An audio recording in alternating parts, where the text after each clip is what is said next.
anything. I still don't know anything about what was happening. But we'll just start from the reading at the very, very beginning of the game again. Press Z to progress through story. You can always press A to go back. Episode 1. It's been a long journey. Dark by the time I get out of the station. A cold breeze blows and I suddenly want to go home. This is a ghost town. It's certainly lonely enough to have earned that name. Despite my reluctance, I quickly remember why I came here. To fulfill her wish. That's a promise I have to keep. I whispers to myself. Come to see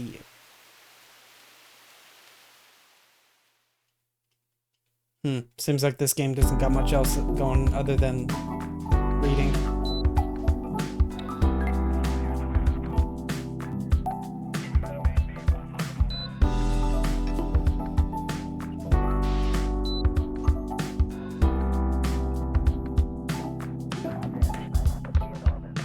And a really, really nice looking cutscene at the beginning.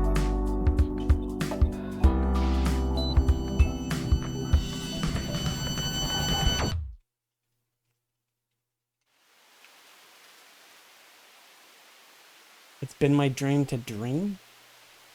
That's a weird way of saying it. Lately I've been sleeping all the time.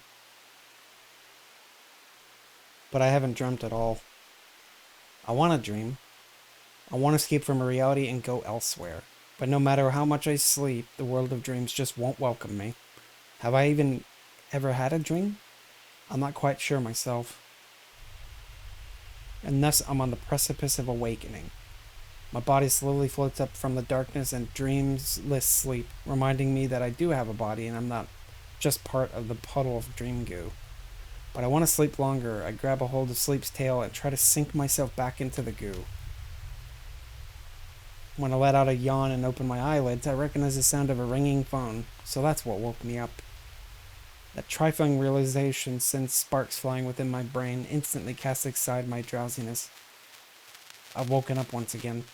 My heart feels cold, heavy, as if someone had poured icy water into the empty hole in my chest. I looked outside the window. It's almost dawn. Everyone's starting to go home. The air is hurried and restless, but also somehow satisfied and overflowing with hope. And then my heart gets another degree colder. Let's go. Let's go. I quickly grab a change of clothes, put on my coat, and head to the door leading out of my one-room apartment. I wince at the cold sensation of the metal doorknob when I turn it. Once I walk through the hall and down the stairs, the door there leads outside.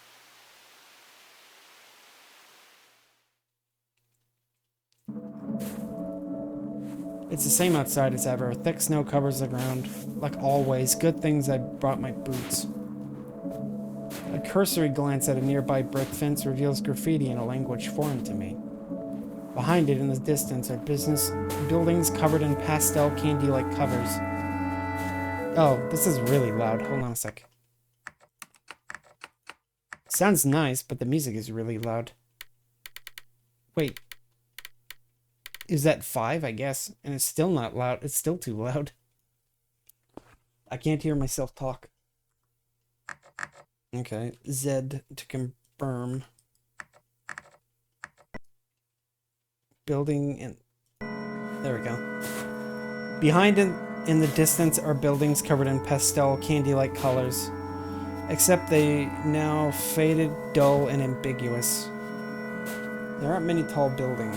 What does stand out, though, is a cylinder thrusting forth from the middle of town, as well as the peculiar silhouette of a church in the distance. It almost looks like it's got an onion on top. In any case, I've got the feeling that this isn't the place I belong. This is a ghost town. Someone decided it to be called that. Or rather, that's all anyone's ever called it. This is a ghost town, after all. There's not much else here, so if you're not going to name the town after its inhabitants, what else are you going to call it? It's ghosts that live here. rather, that's all anyone's ever called them. I think that's the only thing they are comfortable calling themselves since they live forever and are active at night. They really are ghost-like in that sense. But I guess since the like part is off-putting, they've settled on just straight up calling themselves ghosts. Naturally, I'm a ghost myself. As dawn breaks and the ghosts go home, I head out into the ghost town. The horizon's starting to turn blue, so I'm sure it'll be dawn soon enough. I love this time of night, especially the sky. I do realize that I'm kind of basic for liking something as commonplace as the sky, but watching the pitch black expanse gradually fade to navy and then the blue makes me feel somehow both excited and relaxed. I take a step forward and get confused. Why was I sounding so gloomy? I often space out and lose track of what I was thinking. It's been like this for longer than I can remember. I feel like a broken machine. Only I can keep these sad thoughts away. Not once have I ever been able to stop them.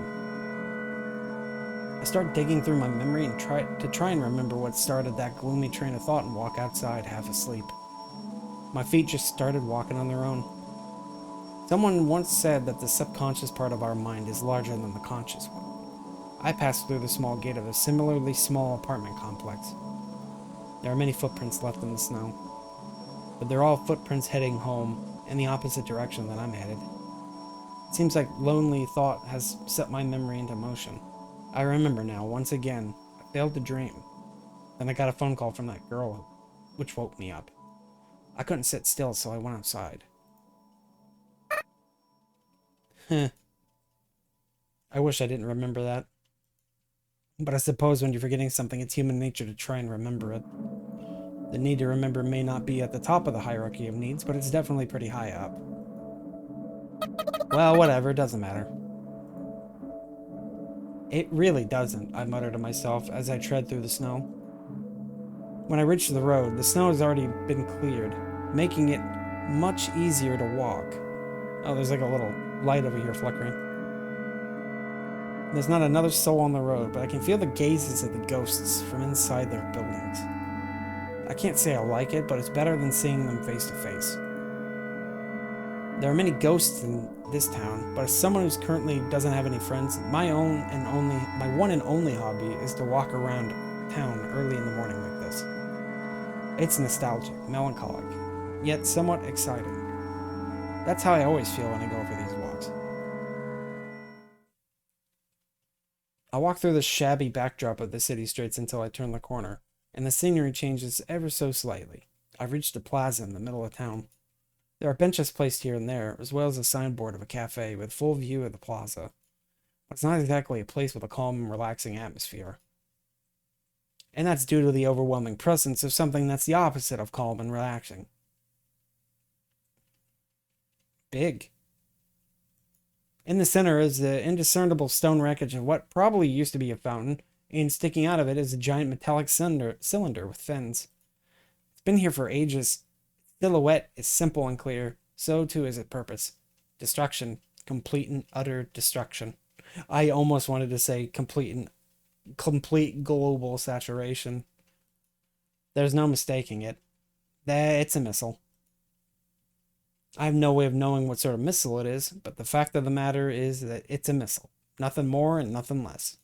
I don't know how long this town's history goes, but ever since it became a ghost town, the missile's been there, apparently. Since it hasn't exploded, it's probably a dud.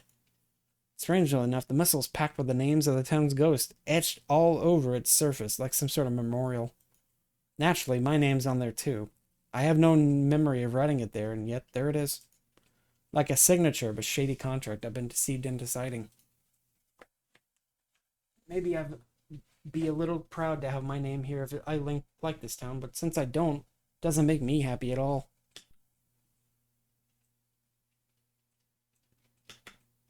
Huh. I can hit the space bar, and what it'll do is it'll hide all the text. Maybe I'm... okay. Instead of... It makes me feel like I've been bound to this depressing place, so if anything, I find it disgusting. Skiak. I take 2 or 3 steps back, getting a running start, and give the missile a good kick. Specifically, I aim at the spot where my name is written. Someone speaks up from behind me. You idiot, what if it explodes? Shocked, I turned around to see a little red-haired girl I recognized. She's a person, or rather a ghost, I'd rather not run into. Ugh. That's one thing I haven't forgotten. Cringe. I'm being cringe. That's what she said essentially. What? It's not like I did anything. It's not like I did anything. She may have not done anything, but I have. So I don't know what to say. You're cringe. Obviously, I'm not expecting her to do anything in retaliation. And it's not like I hate her or anything. But I don't know what I've done. Maybe it was some kind of taboo. Ow. So all I can do is let out a pathetic groan. Hey, wait. I turn around and make a break for it. Pepe, run. Gotta go. I run shamelessly, waving around my arms and legs. Anya, that redhead, appeared right behind me, so I have no choice but to make a loop around the town. That's roughly shaped like a circle in order to get back home. I try to run past, but my body just didn't feel like it. I keep tripping and almost cry every time, but before I realize it, I'm back home. Vincent van Gogh room. When I close the door behind me, I finally snap out of it. I can almost feel the wind blowing through my stomach. Now that I think about it, I haven't eaten anything in a long time. Well, it's not like I'm gonna die or anything. When I toss my coat off by the door, it starts melting from the bottom hem up. Like when an orange peel eats through a piece of styrofoam. It bubbles, melts, and forms droplets. Ugh. The boots I tossed by the bed melt too, leaving behind useless heels and soles.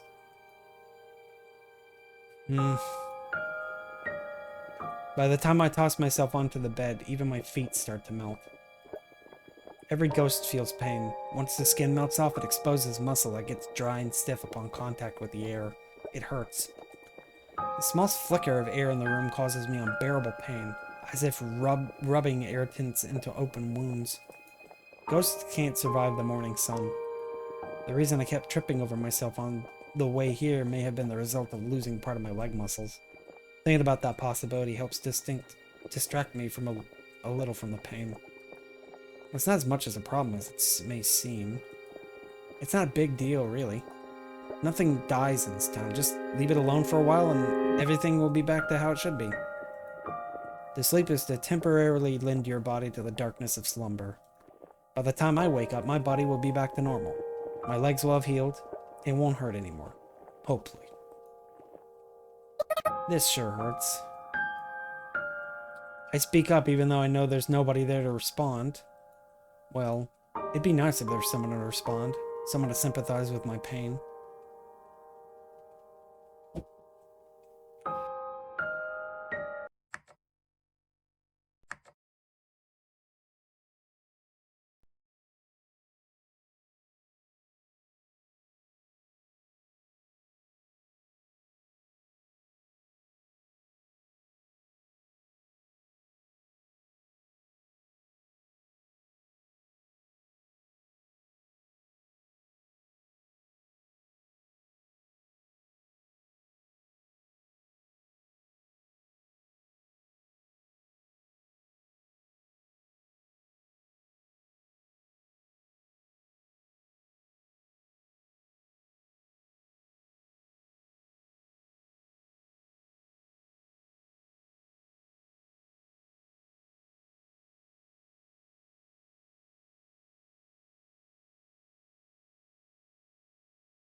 Sorry about that.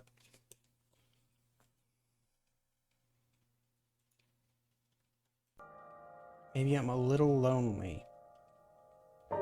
Did a teardrop fall on my pillow, or was it just my imagination? My eyes fall shut before I can find out.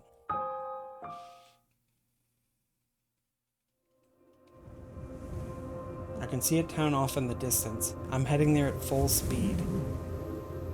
To the left and right is nothing but an endless snow desert. Up ahead, railroad tracks stretch far into the distance. Behind me, the railroad ties blur together, which is a sign that we must be going pretty fast. At this speed, I should be feeling the wind under my skin, but I don't feel a thing on my body. It's only now that I realize I don't have a body at all. Without a body, I exist as nothing more than a perspective that's somehow chugging along the railroad like a train. Without a body, I don't get tired, so I just aimlessly watch the scenery flow by. Once I'm about a few kilometers away from the town, I finally recognize it.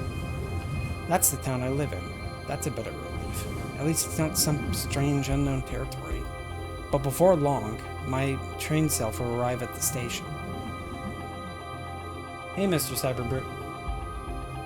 But as I gradually slow down, my body doesn't feel a thing, not even momentum. Suddenly, my perspective switches, as if someone had turned the tuning dial on an old analog radio. What's an analog radio? Never heard of those. Nope, I am not old. You have no proof. No proof. My new perspective is of facing the doors inside of the train. I'm already at the station. The doors open automatically. There stands a girl. She pulls the corners of her mouth to the sides as if to say bleh before telling me. Welcome. Welcome? I've lived here for a long time, so I don't need anyone to welcome me. What's even going on? I try to tell her those things, but I can't speak. By the time I wake up, it's completely dark outside. Ghosts are nocturnal creatures, and thus this town is bustling with liveliness. No dreams again. The pain in my legs and the damage to my clothes have both vanished, as if nothing had happened. I'm just a little relieved. I think I woke up much earlier than usual. I check outside the window again as part of my daily habit to see how much time is left before sunrise. So, she is a ghost. That's the premise. Like, she is a ghost who lives in a ghost town. They're only able to exist during the nighttime. When in the daylight, she essentially evaporates. So they go to bed before the sun rises, and then it's essentially waking up for a nighttime shift or something like that. So far, kind of intriguing. We need to talk. I don't know what that sign says because my Japanese is not as good as I remember it being, or it's because of the way it's written. I haven't seen that electric bulletin board before. It looks pretty haphazardly made, too. There's wires poking out and the duct tape stuck on here and there. It's probably handmade. It's been lazily stuck on the wall of a building facing my apartment. I've got a hunch as to who put it there. Almost everything in the world can be fixed with a little duct tape. I can still vividly remember her voice, but maybe that's because I actually heard her voice just yesterday. Is that her phone? An old rotary phone? The phone starts ringing right on cue. I check to see if my socks are on and if my boots and coats are there. I comb my hair with my fingers, but it'll probably just get messy again. It's not like I've got time to fix it properly, though. I'm off. She tried leaving her home earlier, but then she got scared when she ran into a person. So she ran away and, like, just to avoid the person meeting her, she went in a complete circle around the town to avoid the person. I turned the doorknob and pulled hard. Doorknobbined. What? Pacifica. When I open the door, I see a ghost standing in the common area of the apartment hallway. Is she a grown-up child? Or a childish adult? By appearances, she could go either way. But if you ask me, I know she's the former. I think she's beautiful. Yoo-hoo. Even as she starts talking, she doesn't stop filing her nails. She's number 2 on my list of people I'd rather not see right now. If it's not obvious, number 1 on the list is that red-haired girl. The girl named Anya. Pacifica. Long time no see, Sayoko. When I heard her somewhat friendly tone, it takes everything I have to keep my mind from unraveling. Pacifica is very smart. I get the feeling that all of this was part of this girl's plan to get to me. Those two know me. Probably have for far longer than I've known them. I need to go on a walk. I know I can't oppose her, but I know I can't just not oppose her either. Listen to what I have to say and you can go on as many walks as you like. I'm getting dizzy. Pacifica speaks so softly but has a firm fortitude. I don't think anyone can meaningfully oppose her in any way. The phone keeps ringing behind the door I just shut. It's kind of nauseating. I'm sure you'll find what I have to say quite interesting. It's not like I don't want to hear it, but why me? Please don't get the wrong idea. I just need help. Help? Pacifica takes a step forward, closing the distance between us. My body tenses up. I can't be sure she isn't carrying a knife. Not like she isn't allowed to. Whatever. I'll just put up with it for now. It's not like I'll die or anything. As I let my thoughts run wild, I suddenly smell something sweet. Something relaxing. A new ghost has arrived. Pacifica brings her face up close and whispers in my ear. A new ghost has arrived. It sends shivers down my spine, blowing away both the nausea and the sleepiness. A new ghost? Pacifica's breath tickles my earlobe. The tip of my toes tingle and my shoulders freeze in place. Ah, yes. I guess ghosts breathe too, huh? Shh! Not so loud. It's still a secret. Don't whisper in my ear. Like I said, not so loud. Pacifica's only whispering in my ear for secrecy's sake, but my ears are so sensitive I can't focus on what she's saying. Okay, I'll listen. I'll hear you out at least. Really? Thank you. I thought you might say that. Maybe I come into your room? Let's have a private little talk, woman to woman. Pacifica gently smiles from ear to ear like a flower blooming. I feel guilty, thinking that there's nothing about me that deserves a smile like that. I've got an inferiority complex about how I'll never be able to smile like that. Those two thoughts gouge out my heart. Pardon the intrusion. Since I haven't even locked the door yet, Pacifica opens it on her own and starts to walk in, but then stops in place. Whoa. Pacifica? I mustn't forget my ninja manners. Ninja? Before she crosses the threshold into my room, Pacifica places her hand together and bows. What's up with that? I heard that this was a ninja custom. That's news to me. No way. Apparently, I'd become known as a ninja in this town without even knowing about it. Kind of concerning in its own right, but for some reason it feels oddly satisfying to see Pacifica blush. It's a pleasant sight, I guess. Upon entering the room, Pacifica makes a beeline for the phone and picks it up. She simply says, "Yes, it's me. Yes, that's right. Yes, please wait. Goodbye," and then hangs up. I brought you something. Sorry, but could you boil some water? I place a pot on the stove and return to the table. Pacifica takes a bottle of instant coffee out of her handbag. She then takes out a tin of preserved biscuits. What's wrong, Sayoko? I was thinking that this is what I had for my last meal, too. You mean when Anya made a mess of that on the crotch of her plain Jane overalls? Probably, yeah. How long ago was that? No idea. Well, I haven't had much of an appetite. It's not like I'll die anyway. My goodness. As I boil the water, I listen to Pacifica scold me, saying that I should take better care of myself, and that it's not a matter of living or dying. And soon enough, 2 cups of coffee are ready. She unseals the biscuit tin with a tug of the pull tab. Seems like a fairly decent meal to me. So about the new ghost. I didn't realize the town even could get new ghosts. Of course it can't, or at least it shouldn't. That's what makes it such a mystery. The town has always had a set number of ghosts. 1,024 to be exact. The numbers never increased nor decreased. Nobody's ever said anything about it, but I had figured it was just some sort of eternal rule. It's not... I don't know if it's a good thing or a bad thing. But I feel like adding one more ghost won't make much of a difference. Maybe someone decided 1025 was a nice number. She's a girl around your age? I see. For some reason my heart skips a beat. A second later my chest feels somewhat warm, somewhat numb. And in one word, I feel fidgety. So anyway, I thought we would throw a welcome party. There's a lot of vocal utterances that I don't really like, so I kind of just skip over them. It's like, tee-hee. No thanks. Pacifica just couldn't resist laughing. It looks as if she had read my mind. It's like she knows me better than I know myself, but it doesn't. But does she know that what this feeling is exactly?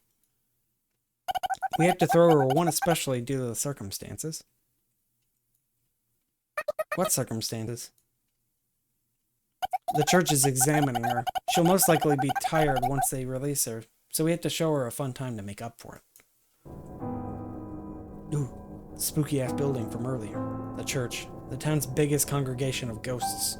It also serves as a peacekeeping organization. Headed by a priest, they do policing and politics, and thus the priest is more like the town mayor. Very few ghosts know what goes on in the church, but Pacifica's a pretty influential ghost as far as they go, so I guess she's got that information from an inside source. The church still does things like that, huh? Some sort of immigration inspection, I suppose? But is that really necessary? It sounds like they're just doing it because they want to. I hate the church. Damn, based as hell. Particularly their attitude. Even after the townspeople became town ghosts and overcame death, the church still wants to control people under the guise of politics. It's almost like the ghosts are pretending to be alive. It's so forced. I feel like there's other things that bother me about them, but the anger makes my head feel hazy. Like, yeah, my head always feels hazy, but you know what I mean. So I can't even remember what it is I'm angry about. You still hate the church, I see. Well, I do too. Those guys are poop. Poop. Hold on.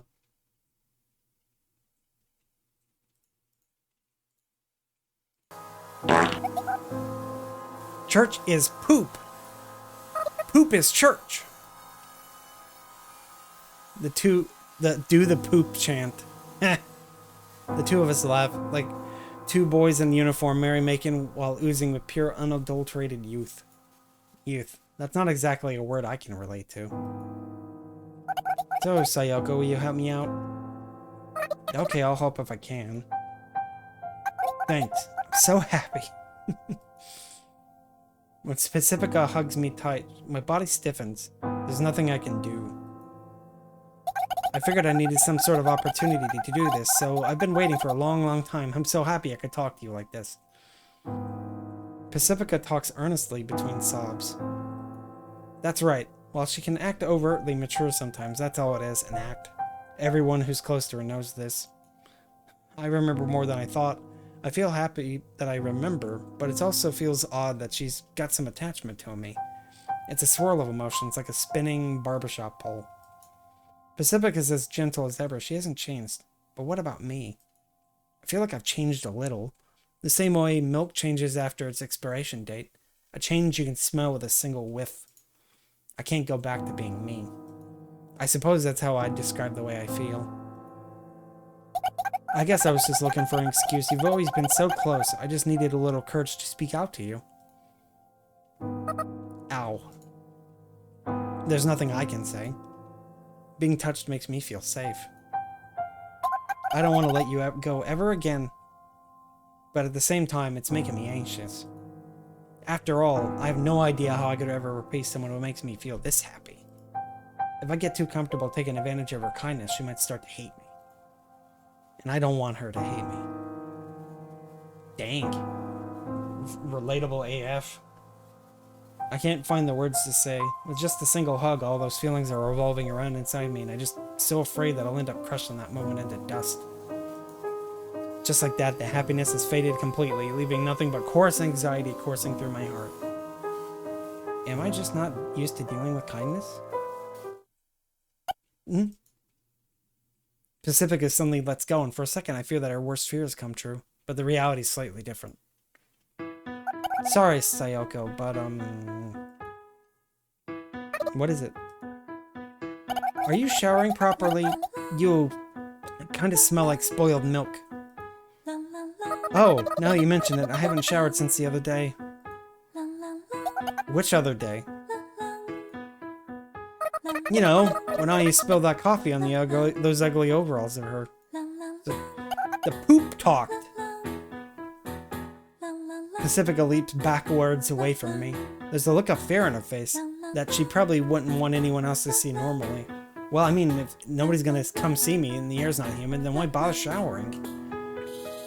What happened to I don't want you to let go ever again? Who asked you, you 100-year-old poop? It's been 100 years?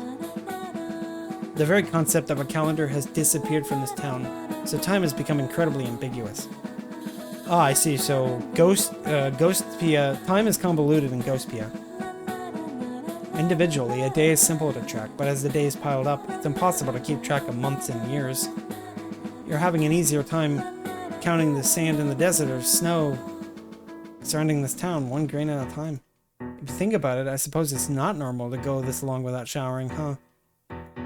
Maybe I really have changed. Am I trying to reclaim myself? Take a shower, now! Clap, clap, clap. Take a shower, now! Okay!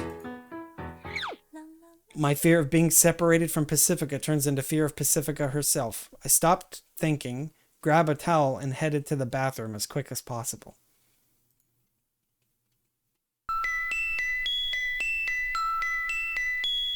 Dude, that's me. Just like me, for real, for real. It's almost dawn. I don't think I've ever come outside around that time before. Snow seems a little soft and hard to walk on. Perhaps due to the rising temperature? Global warming in Ghostpia? It's a hoax.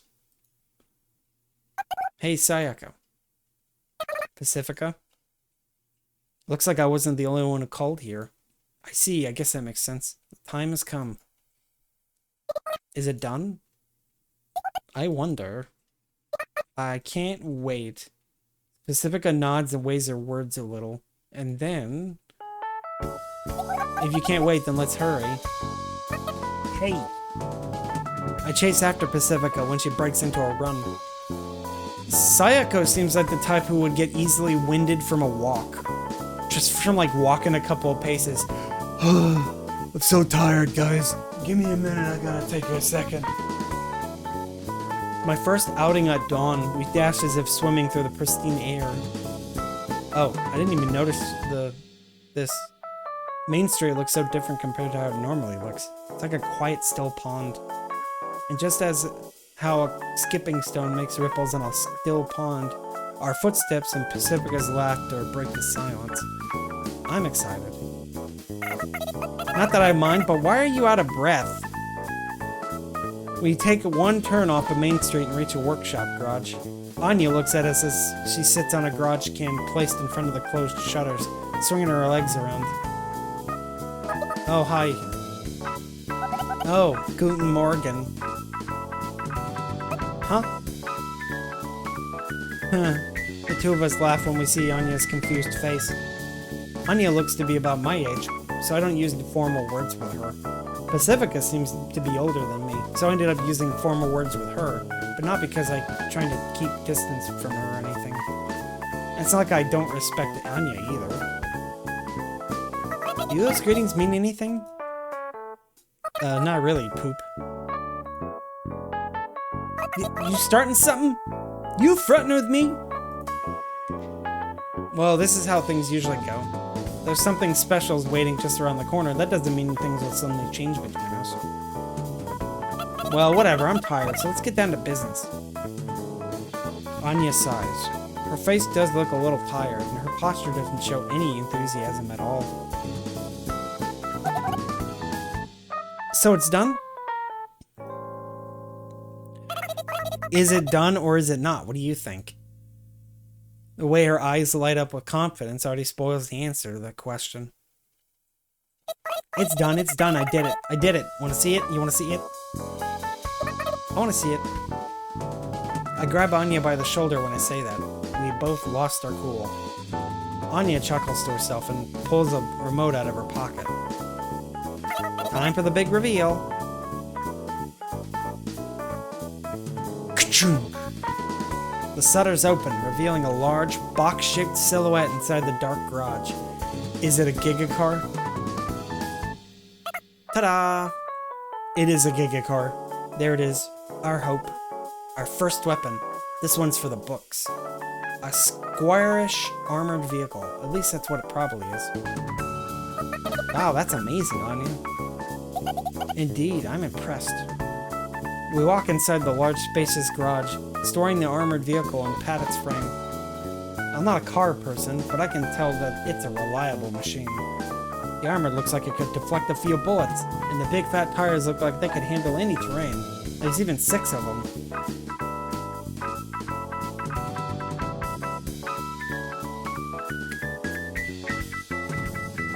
I don't see 6 wheels, guys. I think they're lying to me. I see 1 wheel and I see 2. As far as I'm concerned, there's only 2 wheels. You guys don't know how to count. I doubt you can get anywhere in the snow desert surrounding the city without something like this. Well, it's an honor to hear that, thanks. Anya's an apprentice at the local town repair shop. Though I feel like this is the first time her career skills have proven useful to us since we got to know each other. I didn't think a repair worker like Anya could create something so impressive. It's amazing, that's all I can say. You think we can leave with this thing? I mutter as Anya shows us inside the car. We sure can.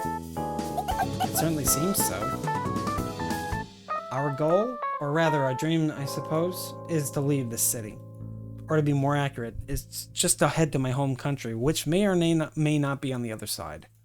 My friends and I have been working day in and day out towards this goal.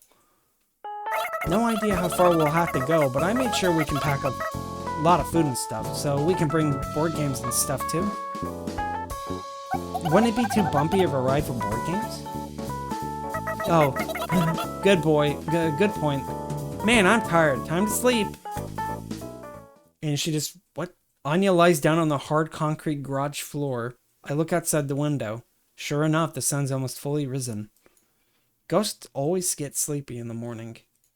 They can barely stay awake up until early morning, but even that's cutting it close. Oh, no fair. Me too. And then she just sleeps on the fucking hardwood floor? Or at least that's what this looks like. Pacifica lies down to next to the already half asleep Anya and curls up. They look so comfortable. It makes me want to lie down next to them too, but there's something I have to do before that. I get the garage door shutter remote, and I also pick up a thick blanket that Anya must have gotten ready for this little sleepover. Hey, come on, it's gonna be cold if you just go to sleep like that. It's not like ghosts can catch colds, but they do feel cold. And even though they're wearing coats, the floor is likely to grow cold. I press the button on the remote and the shutter shuts with a rattle. I lie down on the concrete floor and loosely spread out the blanket. Say, Anya. What? Did your boss help you? Not really. It doesn't matter either way, but... Huh? Are you pretending to be asleep? Yes, she's pretending to be asleep. Ah, whatever. We share our warmth underneath the blanket as we drift off to sleep. Eventually, our consciousness melts as we all enter one dream. If only. A dream like that's more like a pipe dream. I could do the drip. And with that last thought, I sink down deep into the ocean of sleep. My vision blurs as if crossing the surface of the water. My eyelids are heavy, so heavy they start to sink. They start to sink by themselves. But right before they close, in the sliver of my dim vision, conglomerationality. What? Who's that?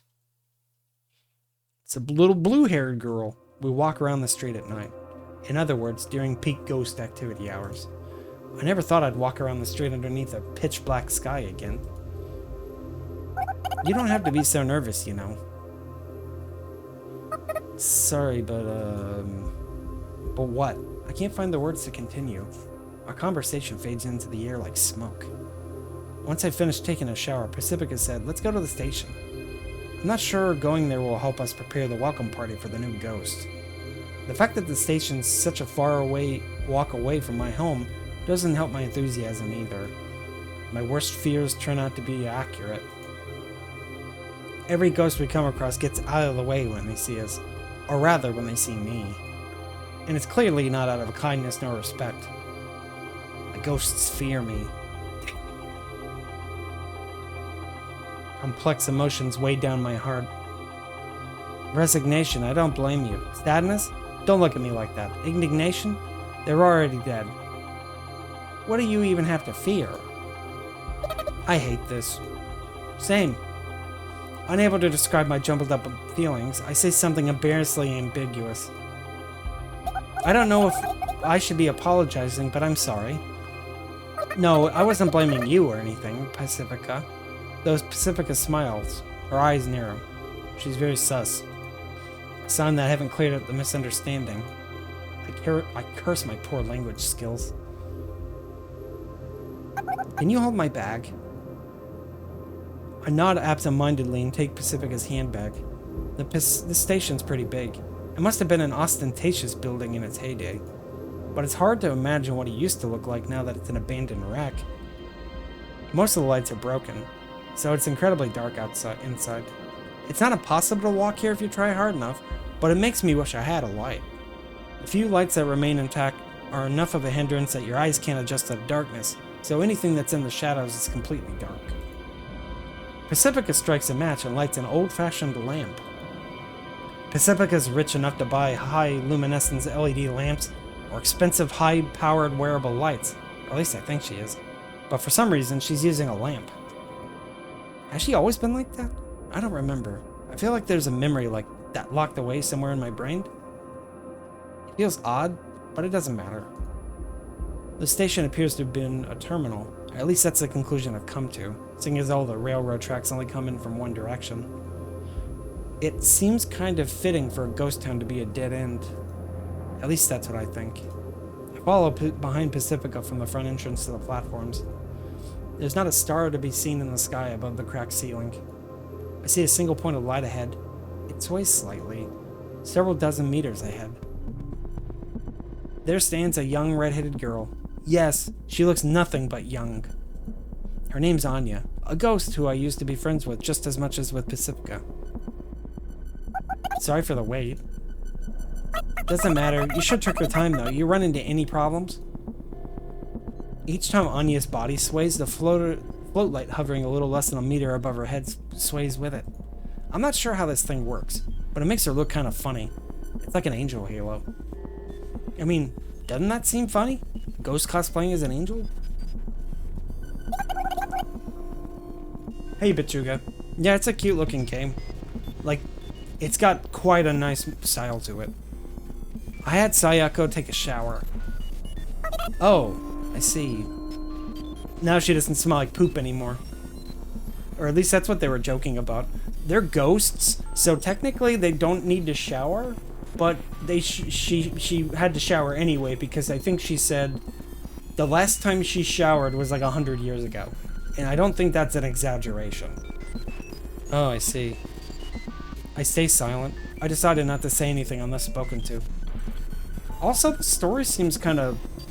They just spoke to her like a second ago, but then the story picks up immediately after that, and it's like they didn't just have a conversation. I think it's like the next night or something.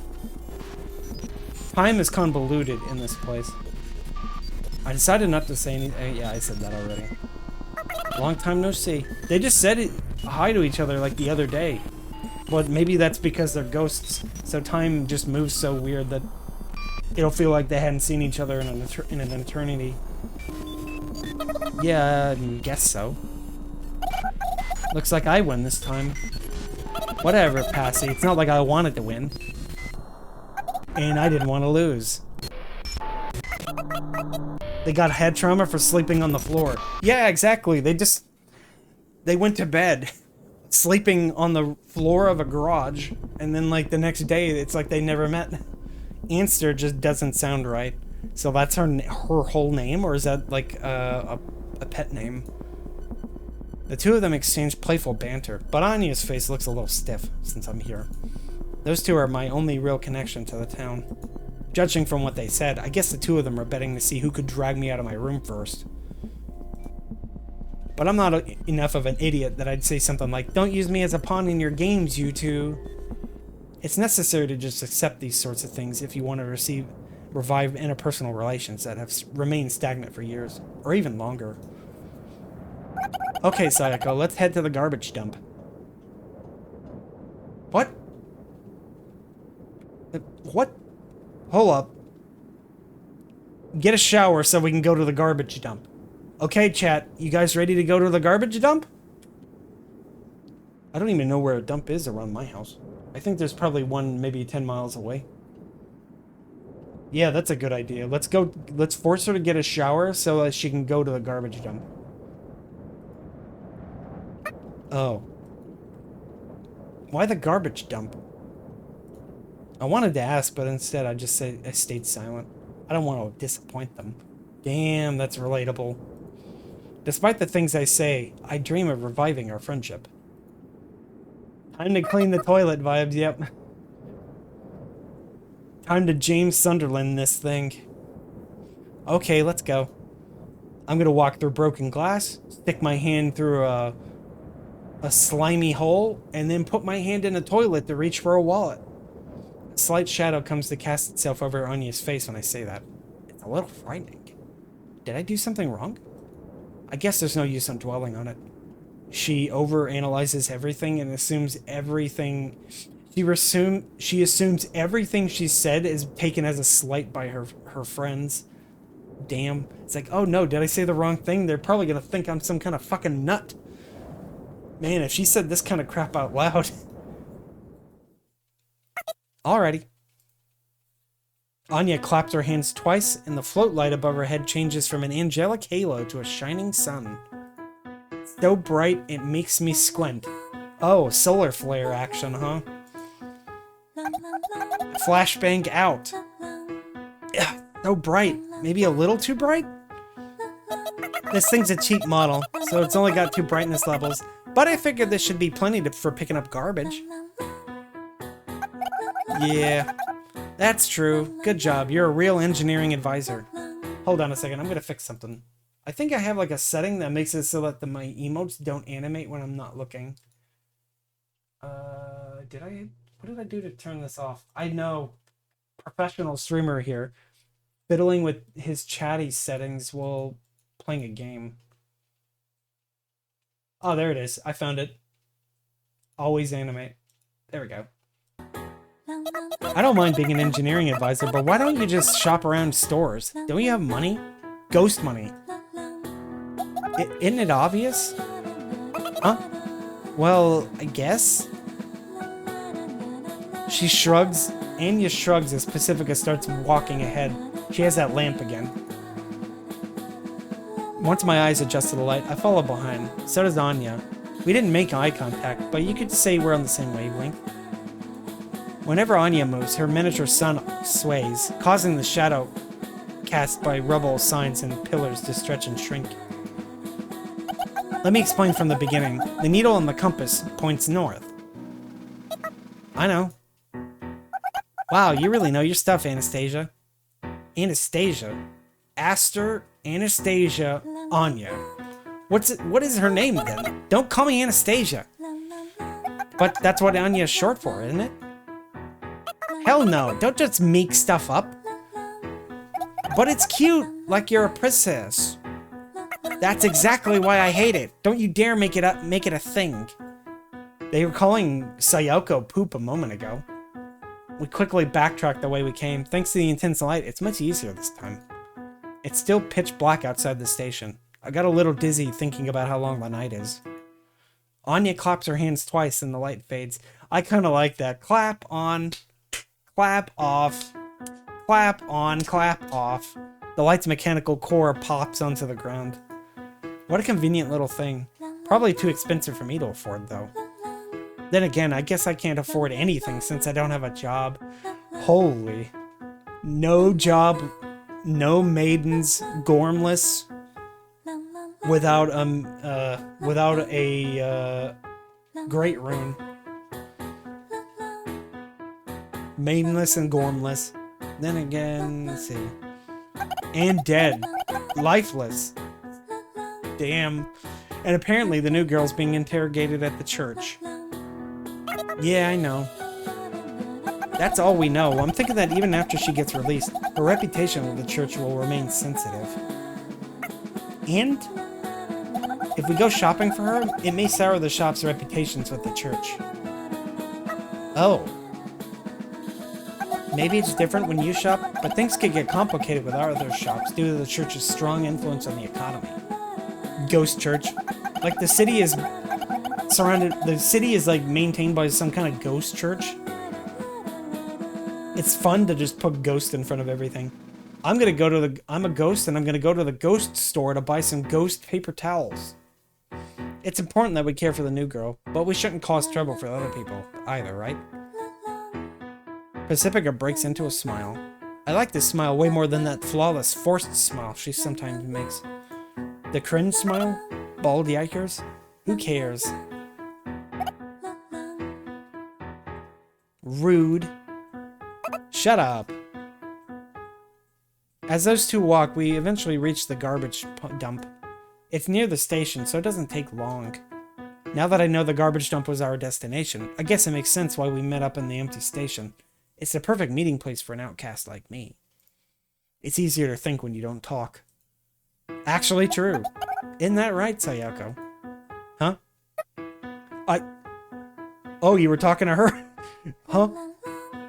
Huh? I was just saying it's been years since we walked around like this. I suppose. Hell, I don't even know how long it has been since the last conversation they had. They made it seem like we hadn't talked to each other in like months. Would you look at that? Anya's facial expression changed again, I think. I guess I can still tick her off even talking as little as possible. It's been hundreds of years, hasn't it? Has it been that long? I think so.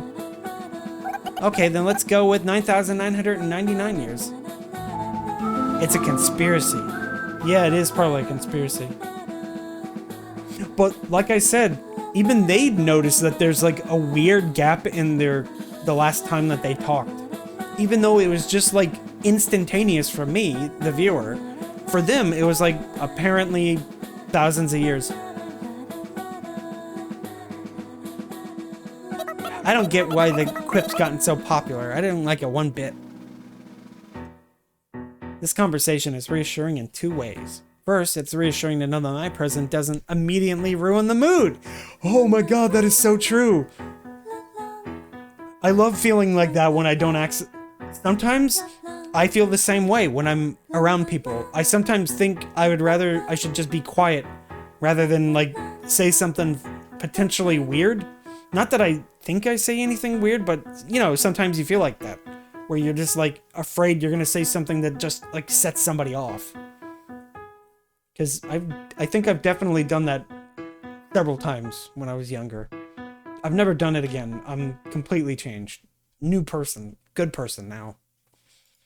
Second, it's reassuring to know that I'm not the only one who lacks a sense of time. Now that I think about it, I don't think I've ever heard of anyone else talk about it. Maybe I just don't remember. My memory is pretty much just a vague puddle in the back of my skull. Same. Maybe it's because it's just common knowledge. Maybe I've even forgotten what common knowledge is. Sayako? Yeah. I like that smile. That's a really good smile. Hold up a sec. I'm a screenshot this. Yeah. Window noise. Pacifica's voice snaps my inward focused consciousness back to reality. When I snap back to reality, there's this tall chain link fence standing before us. Holding deep, yeah, definitely hiding deep personal pain. Part of it is made to open up like a door. It's the entrance to the garbage dump. It doesn't look like it's locked, so we can easily get inside. It's not like this place is off limits or anything, right? Nah, garbage collection isn't like some exclusive merchants or something. The boss and I come here for parts sometimes. Huh, really? Have you been here, Sayako? I come here occasionally. Occasionally? The garbage dump is the alpha and the omega of this town. For garbage you come, into garbage you shall return. Damn. That's like super deep. It's almost like the opposite functionality of a real garbage dump. Ghosts can't keep more than what they need. Any excess, be it accessories or furniture, suddenly disappears when forgotten. And just as suddenly, those things appear here at the garbage dump. That's why this place might not actually be a real garbage dump. It's the same thing with ghosts. We just happen to call them that, but nobody knows that that's what they really are. But they still exist regardless. Whoa, it's so hard to find footing here. Get organized. That's a tall order for a garbage dump. Anya turns her light on again, so we carefully trudge over the piles of garbage. Garbage tends to end up in clumps of related items, so with that information in mind, we look for conspicuous party goods like streamers or colored pins. I find some sort of canned fish at my feet, so I pick it up and put it in my pocket. That's a keeper. Picks up canned fish and puts it in pocket. The can has the same sort of design as the biscuits I just ate, so maybe it's from the same manufacturer? That's right, even food is a part of the cycle. Everything, I mean everything, cycles back around to this garbage dump. The can of biscuits we just ate is probably back here too. Biscuits and all. Ooh! 2-for-1 deal! All the shop-specific mentioned collect items from the garbage dump to process and resell.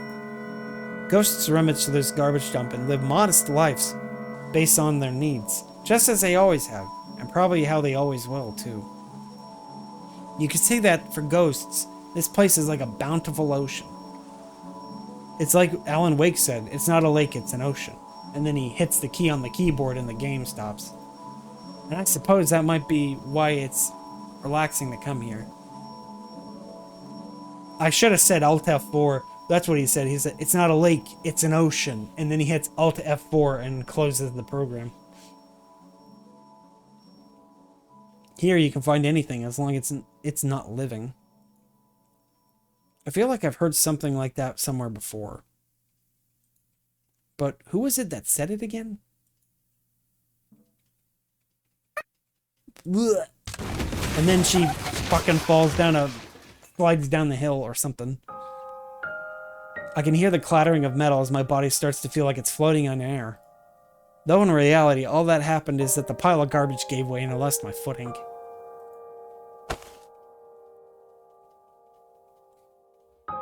Look, you gotta be careful, okay? Sorry. Unable to keep up with Anya's sudden movement, the floating lamp tumbles into the garbage pile and shuts off. So not only did I lose my footing, but it's also suddenly dark, causing me to panic for a second. Anya and I are pretty much the same height, but her hand seems a little smaller than mine. I grip her hand tight and place my feet on solid ground. I keep holding her hand until my eyes get used to the dark. Sorry. You don't have to say it twice. I may have ticked off Anya again. My hands are sweating like crazy. Oh, it's the car. Pacifica murmurs. The fallen garbage reveals what's hidden underneath. Jutting out of the pile of garbage is a rusty station wagon. There's no way that this is stable footing. That car thing was a whole ordeal. It took until morning to work on it that one time. Only now does Anya look at me in the eyes, as if peering into them. Her green eyes glow gently, like beautiful emeralds. It bothers me that Anya looks like one of my characters. But then again, my character isn't that original in design either. Her hand starts to feel warm, though I guess it was always warm and I'm only now noticing it. Yeah, it's not original. Pale girl, green eyes, red hair, and freckles. Yeah, that's real original, I know. I just relax a little bit. What car? With one careless word, I extinguished the light. The warmth of my hand quickly fades, though that shouldn't be a surprise since she had shaken off my hand, exposing its damp surface to the cold air. Don't you remember? Even you should. No, wait, I remember. Honestly, we tried to leave by car, didn't we? I'm flustered, so flustered I get dizzy. I frantically searched through my memories for what I should know, for what I should never forget. I remember what happened. In the end, too, we all... You really are Sayako, right? Of course I'm me. I haven't changed. I'm me, I think. I'm me, she says. But am I really? There's no way I can't be me, right? But for some reason, I'm not so confident. I'd be confident if I had something to prove my own identity, right? No use. My thoughts keep spilling out like snowy sand. What is Sayako changing into someone else if you leave her alone? Like cheese? What is me? Phil Strongman. Pacifica gives off a somewhat exaggerated laugh as if to say, well, she did smell like spoiled milk. If Pacifica didn't come to my rescue there, I probably would have kept on panicking forever. I'm sorry. That was really out there. No, I should apologize. We all tried to leave together, didn't we? We used that car that you remodeled. Sorry I keep spacing out lately. Okay, so that means since then, the car that we saw was already used, and they failed. So it ended up in the landfill. But it was so long ago that even Sayako forgot about it. But Anya and other girl, Pacifica, remember it fairly well. Like, they seem to be able to manifest their memories fairly easily, but Sayako is just sort of like going with it. I was able to remember. I guess memories are no exception to the rule. Everything forgotten returns to this garbage dump. Perhaps even forgotten memories. That's right, we tried to go to the other side. She has 3 fingers. What is this, The Simpsons? Pacifica points to the ever-expansive snow desert. So it's not quite like snow, but it's not quite like a desert either. The garbage pile is pretty high, so you can see far into the distance from here. Right, that's why Anya remodeled the car. That was amazing. Well, my boss helped me with pretty much everything for that. I guess we're not going to touch the topic of what happened afterwards. After all, I'm assuming the car just sort of ceases to be. Though I guess that's for the best. I wonder if anything's on the other side. Maybe there isn't anything. But maybe there is? We'll just have to go find it. The snow desert softly sparkles as it reflects the town's lights. We all look at it silently. So, about the new girl? Pacifica breaks the silence. I hope we can get along with her. She's somewhat sad, but not reluctant. Lonely. Yeah, that's the word. That's how I'd describe the look on her face. I'm sure she'll be nice. Don't worry, it'll be fine. Anya speaks up as if to assuage her concerns. She's got a similar look on her face. It makes me worried if I should too. There's still plenty of time before dawn. We all just sit down and gaze around the desert for a while. I can't peel my eyes off the black and white horizon. It's almost spellbinding. Maybe we're on an island. A small island in the middle of a white snow desert sea. Help isn't coming, because beyond the sea, civilization has already fallen. I smile at this strange thought, a smile of relief, even though the thought isn't relieving at all.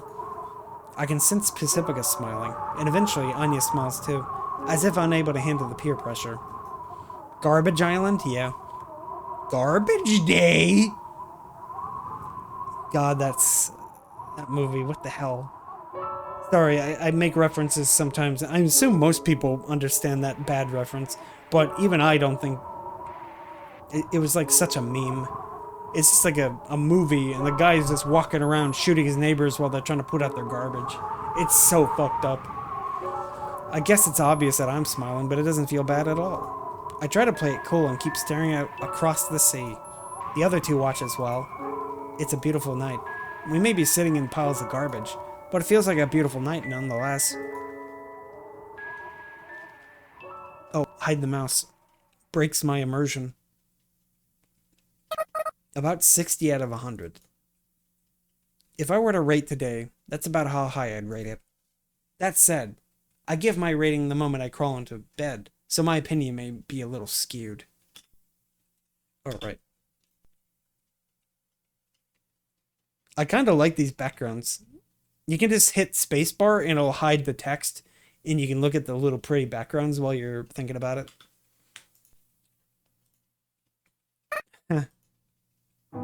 I yawn. I sit up, take a sip of water from the plastic bottle at my bedside. A bottle that I just picked up earlier. The cold sensation passes down my throat.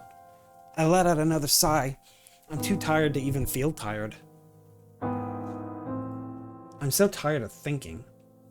I don't even want to think about being tired of thinking. That's how pathetic I feel. We were able to pick up all sorts of party goods, load them into a bike trailer we found lying there, carry them off to Pacifica's place. Pacifica wanted to take home a small stylish sofa, but got into a little argument when Anya said it was out of the question. I wanted to reflect on what happened today, but the moment I lied down on the bed, I thought, nope, not happening.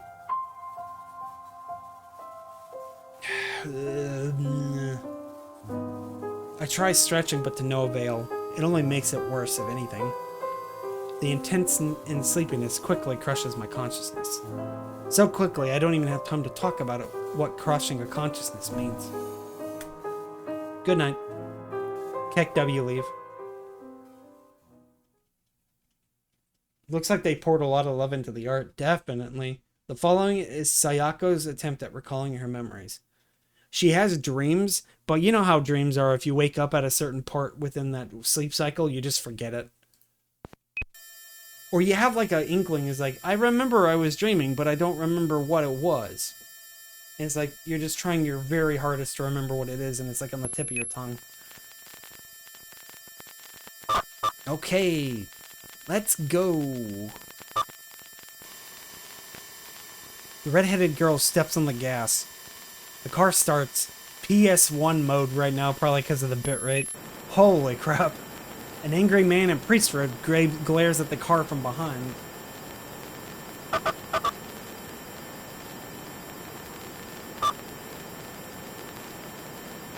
girl with the blonde hair and the girl nuzzles their faces against each other. They're very close with each other. And then yeah, another memory. In the middle of the snow desert, 3 girls.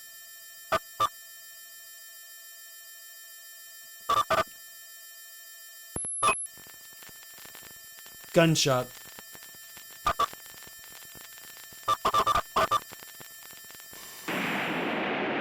Gunshot. Yet another memory, an awfully vague one. Seems like she was murdered, or if you can murder ghosts. The black-haired girl arrives in the middle of the plaza, dragging 2 corpses behind her. The corpses of the blonde girl and the red-haired girl.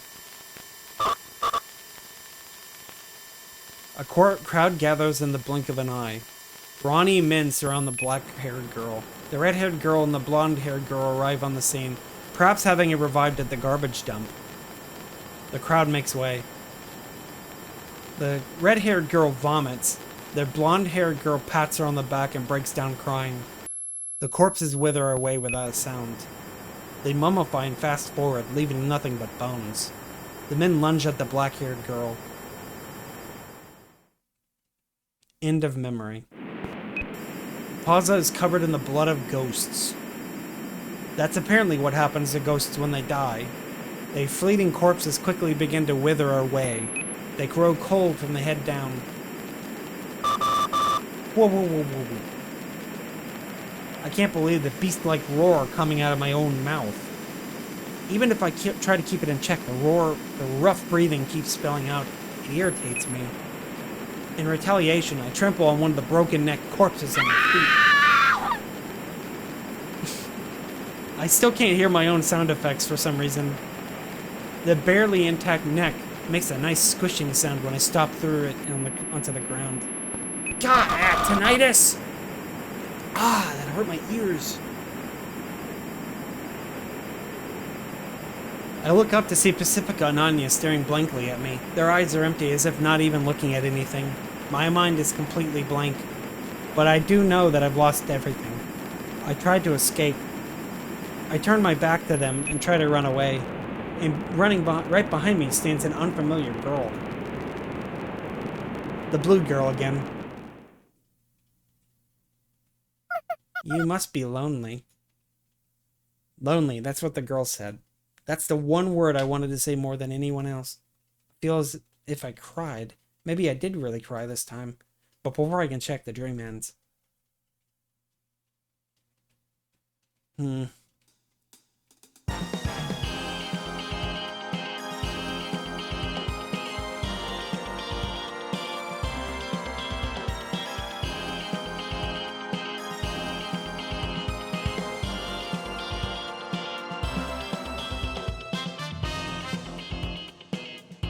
Main programmer, script editor, music, singing, or lyrics. I don't remember that part. Yeah, anime ending.